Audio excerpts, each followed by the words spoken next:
Hey, today I'm going to go over the ValueUserOverride component. The ValueUserOverride component creates a user-based override of a value within your Neos world. In this case, it's being used for two objects within this world, the tea garden. It's being used on this mirror, so the only users who click this button will turn on the mirror. And only users who click this checkbox will see the low graphics mode.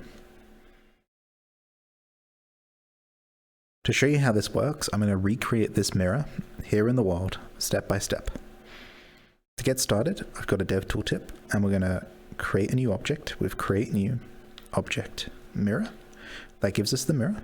And then we're going to make a checkbox with create new object Neos UI checkbox. I'm now going to pop an inspector for the mirror and the checkbox. So there's the mirror. There's the checkbox. Now I'm going to put the components for this on a new object within the checkbox just to keep things tidy. So on the checkbox, I'm going to hit star here to create an empty child, and we'll put the components here. So first of all, we're going to set up a normal checkbox that will turn off something. If you watch my previous video on value copy, you'll see how this works, but we're going to just set it up again here. So attach component, transform, drivers, value copy bool, because it's an on-off operation. Now we're going to copy the isChecked property. So that goes in the source. And we're going to put that into the active property of the mirror here.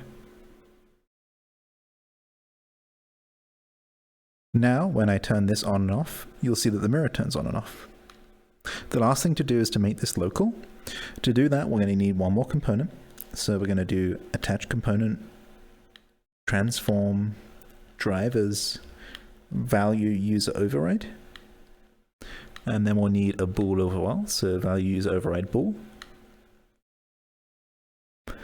This new component has similar properties to the other one. It has a target, a default value, and a create override on right checkbox.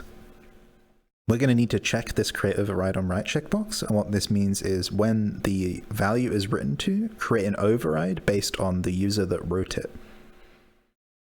We're also going to leave the default value as off, so that the mirror is off by default. It's got this target property here, and we need to set that to the isChecked of the checkbox. So I've opened up the checkbox again. We're going to grab isChecked and drop it in here.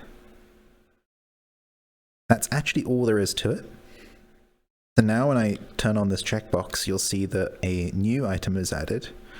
And this says that the user ID 2300 with this machine ID and this user ID, that's me, has decided that the mirror is on. And if I check this, you'll see it turns on and off for me. If another user was in this world and they check this checkbox, they would be added to this list as a new item. And I could also set that manually if I had a reference to a user object or if I knew their user ID or machine ID.